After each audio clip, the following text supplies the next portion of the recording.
Footium Season 13 is live, and we started the campaign off by securing our bag from last season in the form of 0.001 Ethereum for coming 6th place in Division 7, which, you know, it isn't a lot, but it's honest work right now. And we then jumped over to the Academy, where we revealed our 7 prospects to potentially call up to the first team squad, and I have to say, even for Division 7 standards, I wasn't particularly impressed with the batch of youngsters here. I mean, Sangmin No is decent as a centre midfield card, rated 35 to 60. 35 being his current rating and 60 being his max potential there. But if we then look at his card further, his stamina is only 61, leaving a lot to be desired there, as I find that to be a very important secondary stat on centre midfielders.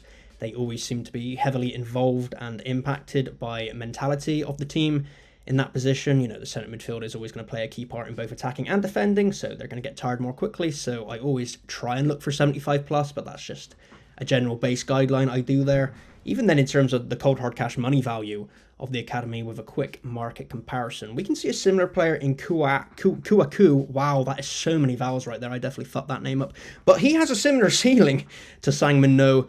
He's a bit older, of course, which in turn means he's more developed. And his floor price is only slightly higher than an Academy mint cost. So, you know, Sangmin No wouldn't be the worst mint in the world if we were to get him. But we aren't desperate for him right now, so I think I can hold off and look for someone who is more value for money further down the line with better secondary stats. So that's a Sangmin No from me in regards to signing him. And the word of the day, keyword of the Royal Livy Dictionary, is mentality, as I mentioned. Now that's something that is hopefully going to play an important part in turning the tides here at Bromley Wanderers. In my previous 12 seasons as the manager of the club, we've always opted for an attacking mentality. You know, sometimes maybe good, sometimes maybe not so good in certain aspects, but we've now been languishing in Division 7 for many seasons now, finishing in the middle of the pack, so it's definitely time to switch things up and go for a change here at the club. And through that, we are going to commemorate the Royal Livy ethos of Brexit football. Anyone who's a regular on the channel knows I'm a huge Brexit football fan, with a strong focus on a robust lineup, opting for a defensive mentality as the angle there.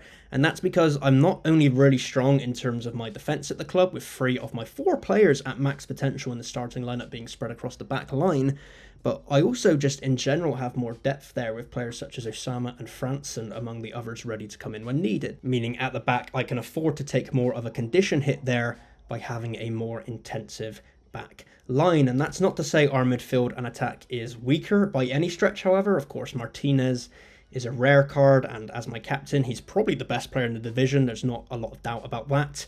And then we have some strong wingers and other midfielders rated around the 50 mark in Kulho, Garcia and Diaz and so on. So realistically, in terms of Division 7 competition, this is a team that shouldn't be struggling in the league and should be pushing for promotion. But we've not been doing it lately, so we're here to fix that today. And things started off swimmingly in that regard, cruising to 6 points from our opening 2 games. You know, despite a defensive mentality, the goals were flying in with a 4-0 and 5-1 victory to get us going. So early signs show that a strong focus on your defence won't necessarily stifle your attack on the other side of the proverbial Footium coin. Yep, that's a sentence right there. We're going to stick with that. I feel like that worked. And as the season progressed, we continued to trounce teams, including a 7-0 away win against Elsaif on matchday 7. Lovely to have goals coming in from all areas of the pitch, with multiple goal scorers chipping in as the season continues. It's then just a case of ensuring that we didn't overtrain players too early into the season to leave us with players of ample condition as the campaign goes on. For example, Lawrence Daniel here, he's close to maxing out his potential. However, as my main right back, and being on 68% condition already, training him and using another 25% of that condition while trying to start him in the squad is almost an impossibility. It certainly wouldn't be worthwhile. So we almost have to stagger this out where we can.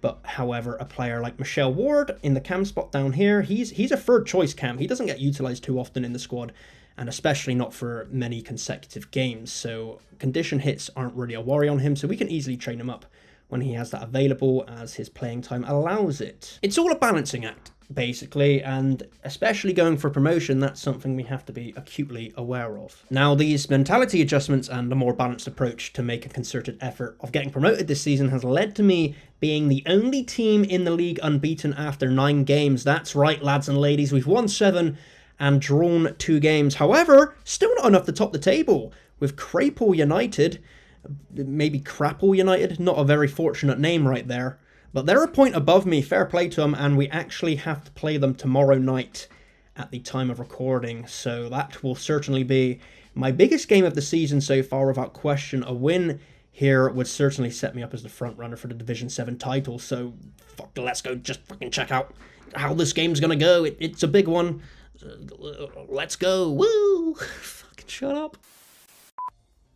Ah, shit, man. Fucking 1-0 down, 9 minutes in. I only just tuned in. I've not even had a chance to do an intro to the game, and I didn't even tell you guys this either, but you know how I mentioned this was like the biggest game of the season for me, and like we kind of had to win and stuff, and it would decide the title. No, it turns out it won't, because I actually lost last night as well to Biz, because apparently that's a team name. So now I'm 4th, the unbeaten run's gone, and we're now losing a second game. The season's all going tits up.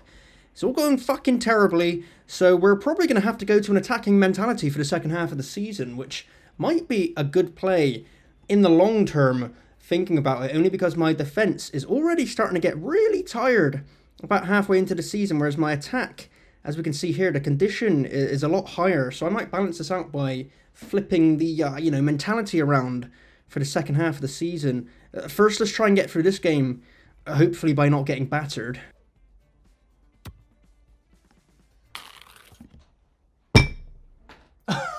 Oh, man!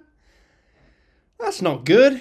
Let's actually check his team out ratings-wise and see what we're competing against. Yeah, it's a lot of 50s, around the 50 ballpark, which is kind of where my team is, except maybe I've got a few shitters in there. No, my lowest player is a 45 centre-back.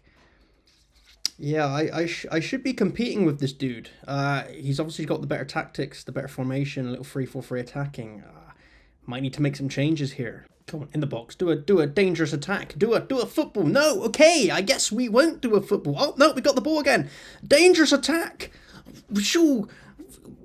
I'm willing it forwards with my actions here. Shoo. The sound effect's probably not helping, but are we? No, fucking gave it away again. Fucking shit fucks. Right, that's it.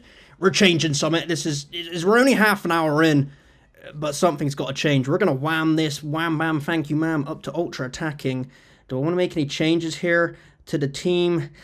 I mean, we'll keep the formation as it is for now. I'm going to get Rodriguez on for Franson. You know, a bit of energy, boost that defense slightly with a higher rating. And yeah, let's submit that and fuck around and find out. Woo! So it's half time, and things technically haven't got any worse for us since we've gone ultra attacking, which is a positive we'll take at this point. But realistically, it's not going well. We're down 10-0 on shots. That's really the main highlight I've got from the stats here. They've been peppering us, and if not for the goalie, Fabio Fiore, it could be a lot worse. So realistically, maybe a formation change is in order here. I don't do this very often, but what have we got to lose other than the entire game, I guess? So we're going to try 4-3-1-2. Is this going to work? Almost definitely not, but hey, that's the name of the game right now. Begum then comes on for Kyoho. I guess Thompson is on for Garcia, who's already booked, and Rodriguez is already on. So this is our last hurrah. All of our subs in. We're going to keep the ultra attacking. Martinez captain. Buckle up and suit up, boys, because this is the biggest half of your lives. Let's do the second half. Yeah. We've had a shot. We've actually had a shot. Oh my god, it's gone in the goal! What a masterclass from me as the manager. I mean, we're still losing, but it's something. One shot, one goal. That's a 100 ratio percentage of shots to goals right there. Can we keep that up? Hey, that's the plan.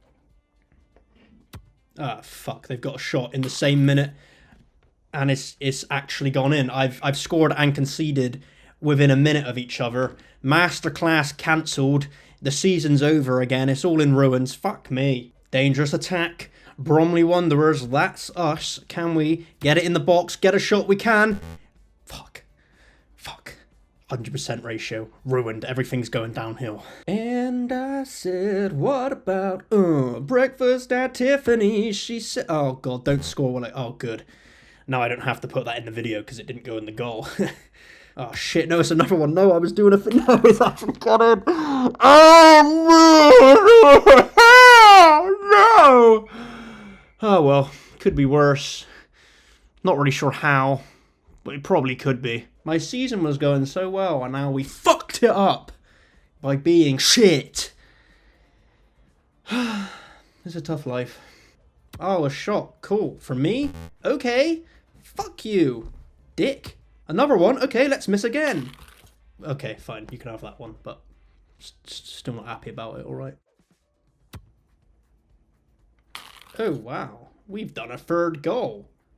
Could we do some coming backs? We're gonna give it the good old college try. Oh my god. Oh my god. Oh, I thought that was it. I thought that was it. That would have been the biggest moment of my life. Fuck. Nah, lads, we're fucking all over these fuckers. Just yeah! Wow! We're still gonna fuck it up, but I don't care. We just did a goal. Yeah! Yeah, never in doubt. God, the emotional crux of this story. The high, the low, a lot of low, and then BAM! The mid. Right now we're at the mid, but we can go higher. We can go higher. I have no idea what's going on with the pitch. Shit's just fucking flying everywhere, but that's how exciting of a game this has been, clearly. Are we going to get a last-minute winner? One of life's great mysteries. I guess we'll find out in the next 30 seconds, probably. Well, there you go. Mystery solved. We couldn't get a last-minute winner, but ridiculous commentary aside, that's actually a really good point, especially when you're 4-1 down. A magical comeback right there, and I'm glad we didn't throw it away at the end. Let's see where that puts us in the table. Well, you know what? At the midway point, we find ourselves in 4th place. We're 4 points behind the promotion spots, but also 4 points behind top. So realistically, in the second half of the season, a good result against Wingday, Crapple, Biz, then there's certainly some possibilities here. We've still got the most goals in the league by a mile as well, and that's been playing a defensive mentality. So maybe it's time to flim-flam back to the attacking mentality and just see where that puts us at the end of the season. But right now, things are going okay. Ring, ring, is that the phone? I'm afraid I'm going to have to hold you because Footium have introduced a brand new feature to the game mid-season. That was fucking dumb, but hey, that new feature is free agents. We can see my academy prospects here are set to expire mid-season now as opposed to season end, where we didn't take up the option to mint any, and they are being replaced by free agents who should have an age range of 23 to 26 years old, as opposed to the younger side of the academy players, so less longevity there. But of course the upside should flip on its head in terms of them having a higher base rating, so let's just go and check out our free agents. Seems reasonable. As mentioned, the free agent players definitely come into the fold at a higher base rating, which we'd expect. I still think the price to mint these in general may be a little inflated. Would have liked to see a reduction of maybe 20 to 25% discount against the academy mint price, but maybe that's a bit of hopium from me. And I'm sure Footium will run their analytics based on the free agent mints and adjust accordingly if necessary for season 14.